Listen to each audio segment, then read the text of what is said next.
Okay, magandang araw po sa atin lahat mga kababayan, mga ka-explore, Luzon, Visayas at Mindanao. Maging sa ating mga kababayan po at mga kapatid na nasa iba't ibang panig ng mundo, magandang oras po sa inyong lahat at sana po ay nasa mabuting kalagayan po kayo. Habang pinapanood ko po yung campaign rally ng Alyansa kahapon, ito po yung ginanap po doon sa Antipolo. Siya naman po yung biglang paglabas po ng balita. May mga lumabas kasi na balita. Ewan ko, galing ito sa mga DDS na di umano ay dinala daw sa ospital ang ating Pangulong Bongbong Marcos. Ang totoo niyan, nangingiti lang ako nung una pero naisip ko, hindi lahat kasi hindi naniniwala. Mayroon at mayroon maniniwala rito. Magkakaroon po ng impluensya ito sa mga tao Hindi po maganda yan. At yun na nga po, ito na naman ang mga damonyo. Sigurado po, baka napanood or nakita nila yung nangyaring pagtitipon kahapon at namangha o kaya nagulat sila sa dami po ng taong dumalo. Ang totoo niyan, ay nako, parang langgam po, namumutik-tik sa dami. Punong-puno po yung stadium. Yung tinutukoy ko po yung Inares Stadium po sa may Antipolo City. Siguro gusto nilang wag mapansin ang nangyaring yan o di kaya naman ay gusto nilang matabunan yung eksena na yan kaya sila ay gumagawa na naman po ng mga ganitong klase ng mga fake news.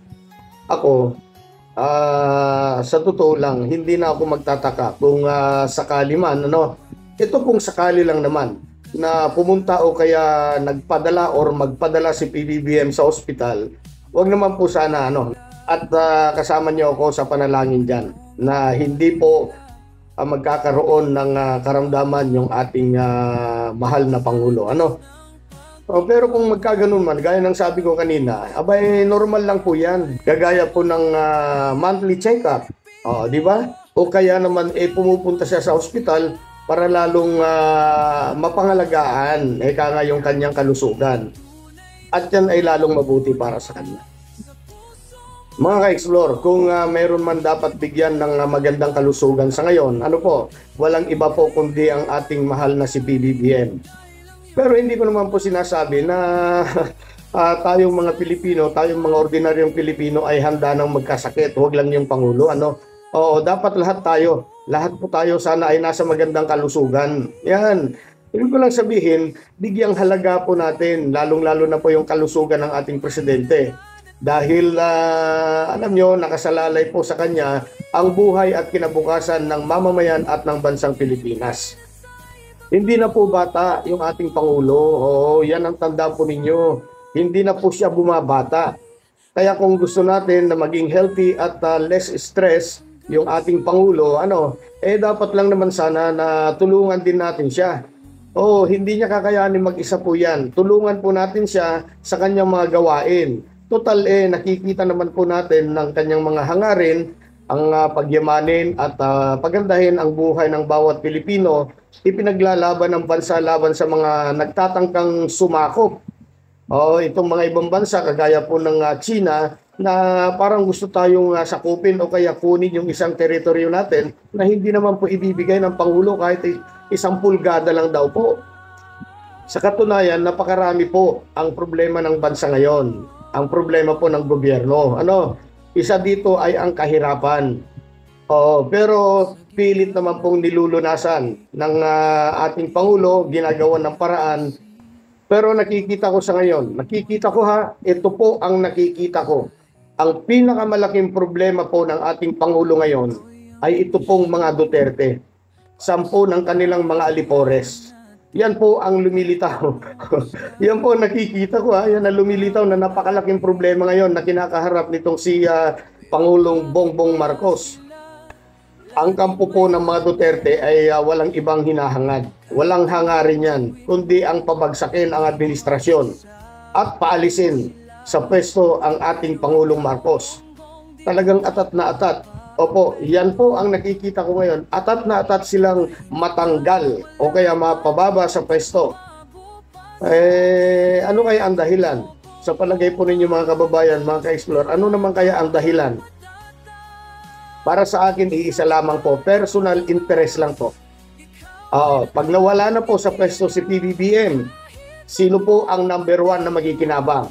Hindi po ba si Inday, yung ating vice presidente, di ba? At pag nagkataon pa, pati si Digong, nako, sigurado, tatrabahuin nila para maibalik ng bansa. Yan ang mangyayari, hindi ba? Kaya ang masasabi ko lamang, ito ay parang announcement ko na rin sa bawat Pilipino. Para sa lahat ng Pilipino sa Luzon, Visayas at Mindanao. Ano po? Pati na rin po yung mga kapatid natin sa iba't ibang panig ng mundo. Huwag nyo na pong tangkilikin. Oo, tama. Huwag na kayong manood. Huwag nyo na pong panuorin. Itong mga Duterte vloggers. Oo, wala ang gagawing matino yan. Wala po kayong mapapala sa kanila. Puro kasinungalingan ang mga yan. Mabuting tao ang ating Pangulo. Hindi gaya ng kanilang poon. Ayan, kita nyo naman po, nasa ICC na at iniimbestigahan at hindi natin alam kung makakabalik pa yan dito sa Pilipinas. Maraming trabaho at problema ang kinakaharap ni PBBM sa kasalukuyan. Kaya sana po, huwag naman po natin dagdagan pa. Huwag na po natin dagdagan ang kanyang problema. Bagkus, tulungan na lang po natin siya. Dahil ang tagumpay niya, tagumpay din natin. At, syempre, tagumpay yan ng buong bansa. Tatapusin ko ang video ito sa pamamagitan po ng isang comment na nakita ko at nabasa ko kanina. Babasahin ko lang sa inyo. Medyo English ito. Mapapasubo tayong magbasa ng English. Ito po ay galing po sa isang komentor. Ano po? Ang sabi niya dito, I really don't know why some of our kababayan still don't want him despite of his good works. This humble and kindness person who only wants to upright the lives of our Filipino people. But still, no one can see and understand him. But only God knows how he's so strong and he can fight all the bad sayings on his back. And truth will always prevail on his administration. God bless you, PBBM. We love you.